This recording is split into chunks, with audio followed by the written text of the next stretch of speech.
Bismillahirrohmanirrohim. Alhamdulillah va salatu vassalamu ala rasulillah. Amma ba'd. Assalomu alaykum va rahmatullohi va barakatuh. Hurmatli, ya'ni mana bu tarafda mana Uhud tog'i. Bu ya'ni Uhud deyishligidan maqsad ya'ni yakka tog' degani. Sizlar aytishinglar mumkin, bu nimaga ko'p bu yerda tog'lar deyishinglar mumkin. Ya'ni Uhud tog'i deb nomlanishligidan murod bu tog'ning oldida ham, yonboshida ham, orqasida ham boshqa tog' yo'q. Shuning uchun bu yerda Uhud tog'i deb aytiladi. Rasululloh sallallohu alayhi vasallam Uhud tog'i haqida inna jabala Uhud yuhibbuna va nuhibbu, Uhud tog'i u bizni yaxshi ko'radi, biz ham Uhudni yaxshi ko'ramiz deganlar.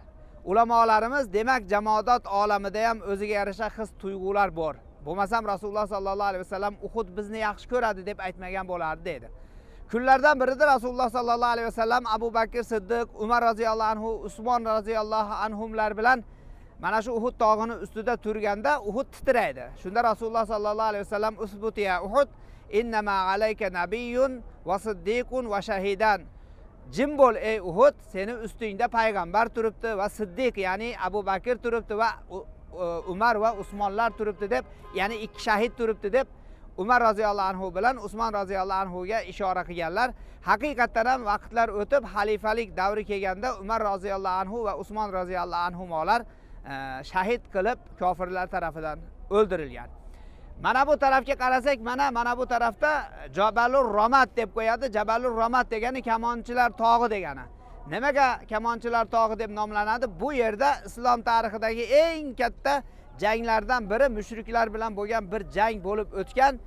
Bu yerda 70 ta sahoba shahid qilinadi. Ularning ichida Hamza ibn Abdul Muttolib payg'ambarimiz sollallohu alayhi vasallamning eng suyukli amakilaridan birlari ham ana shu joyda shahid qilinadi. Uhud jangi mana shu joyda bo'lib o'tadi. Mushriklar narigi tarafdan keladi, musulmonlar bu tarafdan boradi. Payg'ambarimiz sollallohu alayhi vasallam mana shu biz hozir ko'rib turgan kamonchilar tog'ini ustiga 50 ta yaxshi kamon otadigan sahobalardan qo'yib, mendan izin berilmagunga qadar, ruxsat berilmagunga qadar mana shu tog'ning ustidan tushmanglar deb aytadi. Keyin musulmonlar bilan mushriklarning o'rtasida bir jadal, qattiq bir jang bo'ladi. Go'yoki kofirlar yutkizib qo'ygandek, mushriklar yutkizgandek bo'lib chekinib qocha boshlaydi. Ularni qochayotganligini ko'rgan kamonchilar bo'ldi, endi biz yutib oldik. Endi tushib ulardan qolgan o'ljalarni bemalol olsak bo'laveradi degan ma'noda Rasululloh sallallohu alayhi vasallam hali buyurmasdan turib ular tushib oladi. Tushib olganda ular o'sha o'lja yig'ish bilan ovora bo'lib sochilib ketganini ko'rgan mushriklar narigi tarafdan aylanib kelib turib, ular ozgina o'sha g'aflatda turgan paytidan foydalanib turib, ularni mag'lubiyatga uchratib, ana shu joyda 70 ta sahoba shahid qilinadi. Endi ana shu shahidlarni mana bu joyda qabristoni bor, Baqbaratu shuhado dedi, uni ham hozir borib ziyorat qilamiz. Endi bu tarixni esga olishlikdan maqsad nima? Bizga eng kerakli joyi shu. Rasululloh sallallohu alayhi vasallamga u yerda o'sha kamonchilar itoatsizlik qildi. Demak, Rasululloh sallallohu alayhi vasallamni ya'ni sunnatlarini hayotimizga tatbiq qilmasak, u zotni yo'liga teskari yuradigan bo'lsak, dunyoda ham, oxiratda ham ziyonga uchrab qolamiz ekan. Mana shu narsani o'rganishligimiz kerak.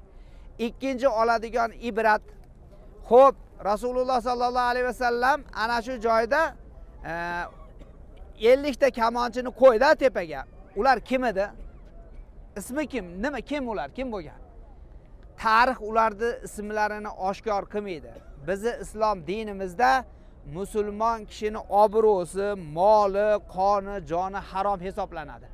Agar ularni muarrix ulamolarimiz, tarixchilar ismlarini zikr qilib qo'yganda edi, qiyomatga qadar musulmonlarning qalbida bir malomat bo'lardiki, agar bular itoatsizlik qilmaganda 70 ta qori sahobalar payg'ambarimizning amakisi o'sha ozor chekmagan bo'lardi. Rasululloh sallallohu alayhi vasallamning muborak tishlari sinmagan bo'lar edi deb ana shularga keyinchalik ham qalbida bir adovat bo'lib qolmasligi uchun tarix ularning ismlarini yashirgan. Hech kim bilmaydi, faqat 50 kishi ana shuni ustida bo'lgan deb aytiladi, lekin ularni tarix zikr qilmaydi. Tarix kitoblarimizdan ularning ismini topmaysiz. Demak, yana oladigan ibrat shuki, mo'min musulmon kishilarni arzimas qilgan xatolari bilan ularni haqorat qilishlik, har xil ularga laqablarni qo'yishlik, har xil ularni ustidan gaplarni gapirishlik mo'min musulmon uchun harom hisoblanadi. Mana shuni esdan chiqarmasligimiz kerak. Hozir borib maqbaratu shuhadoga borib, ya'ni shahidlar qabristoniga borib, islom ta'limotiga ko'ra Rasululloh sallallohu alayhi vasallamning sunnatlariga muvofiq ya'ni shahidlarga salom berib, ularning haqqiga duo qilib kelamiz. Qani yuringlar.